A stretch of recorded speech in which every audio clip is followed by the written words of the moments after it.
Already Chandrababu Naidu 3 సార్లు ముఖ్యమంత్రిగా ఈ రాష్ట్రాన్ని వెళ్ళాడు. కంబైన్ స్టేట్ వెళ్ళారు, సెపరేట్ అయ్యాక వెళ్ళారు. రాష్ట్ర బడ్జెట్ ఎంత ఉంది, రాష్ట్ర అప్పు ఏంటి, రాష్ట్ర ఖజానాలో ఏముంది, మనం చెప్పింది చేయగలమా లేదా అన్న ఆలోచన ఉండాలి కదా. జగన్ చిన్నవాడైనా మొదటిసారి ముఖ్యమంత్రి అయినా ఆయన చెప్పిన ప్రతిదీ చేశాడు. ఎలా చేశాడు?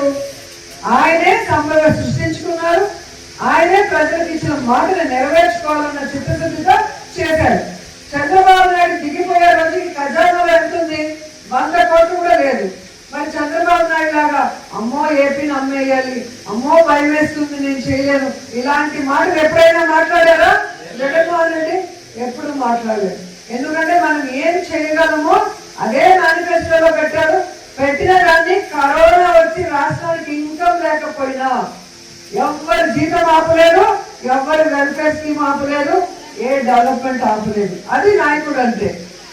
ప్రజల్ని మోసం చేయాలని కంకణం కట్టుకొని మేనిఫెస్టోలో అబద్ధాలు పెట్టి ఈ రోజు పిచ్చి మాటలు మాట్లాడుతూ తప్పించుకోవాలనుకున్న చంద్రబాబు నాయుడిని, పవన్ కళ్యాణ్ చీటింగ్ కేసు కింద లోపల పెట్టేంత వరకు వైఎస్ఆర్సీపీ వాళ్ళందరూ కూడా పోరాడాలి.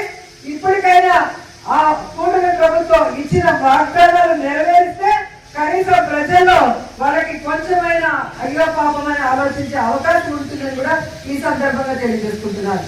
ఎందుకంటే జగన్మోహన్ రెడ్డి గారు ఉన్నప్పుడు మహిళలకి వాళ్ళ పేరు మీద ఇళ్ల పట్టాలు ఇచ్చారు.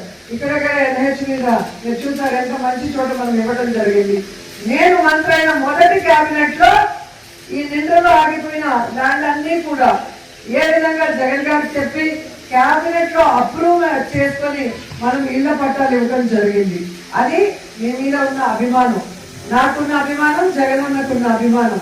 మనం కోరిన వెంటనే పేదవాళ్ళకి మనం ఇల్లు ఇవ్వాలి. ఈ సమస్య అనగానే అది ఎలా పరిష్కరించి జగనన్న చేశారో మీ అందరూ కూడా గమనించాలి. అలాగే ఇదే మండలంలో ఉన్నారు, గతంలో ఉన్న ఎమ్మెల్యేలు కానీ ఎక్స్ మన శ్రీశైలం బోర్డు చైర్మన్ ఇక్కడే జడ్పీటీసీగా చేశారు. కానీ ఈ మండలానికి ఏమైనా చేశారో మీరు ఆలోచించండి. నేను అపోజిషన్ ఎమ్మెల్యేగా ఉన్నప్పుడు, రేవతమ్మ సర్పంచ్ గా ఉన్నప్పుడే ఈ ప్రాంతంలో రోడ్లు వేసాం, బస్ షెల్టర్లు కట్టాం, అలాగే ఆర్ఓ ప్లాంట్లు పెట్టాం. ఆ రోజు ఆమె చెక్ పవర్ కూడా కక్ష సాధింపుగా తెలుగుదేశం పార్టీ వాళ్ళు తీసేసిన పోరాడి తెచ్చుకొని ఈ ప్రాంతం కోసం మనం ఎంత డెవలప్ చేసామో మీ అందరూ కూడా చూశారు.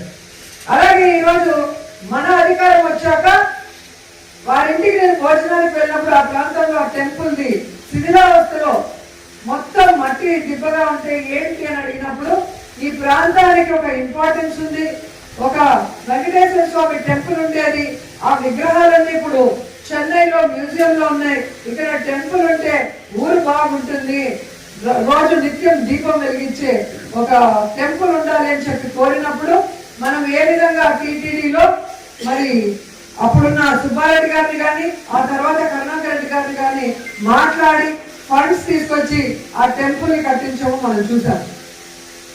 అలాగే మీరు చూస్తే బుద్ధాగ్రహారంలో నింద్ర, విజయపురం, నగరి రూరల్ కి కలిపి కళ్యాణ మండపాన్ని ఎక్కడో పిచ్చాటూరు లేదా చెన్నై లేదా దూరంగా వెళ్తుంటే మన వాళ్ళకి ఎందుకు ఒక టీటీడీ కళ్యాణ మండపం ఉండకూడదని టీటీడీలో మాట్లాడి నేను చేయగలిగాను.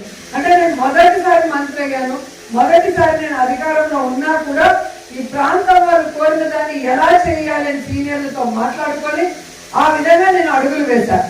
మరి ఇక్కడ సీనియర్ మోస్ట్ ఉన్నామని చెప్పుకుంటున్నారు కదా, ఈ రోజు నా గురించి తిరుపతి ప్రెస్ క్లబ్ లో మీరు మాట్లాడుతున్నారు కదా, వాళ్ళని నేను ప్రశ్నిస్తున్నాను, ఎందుకు మీరు నేను రాకముందు చేసుకోలేకపోయారు?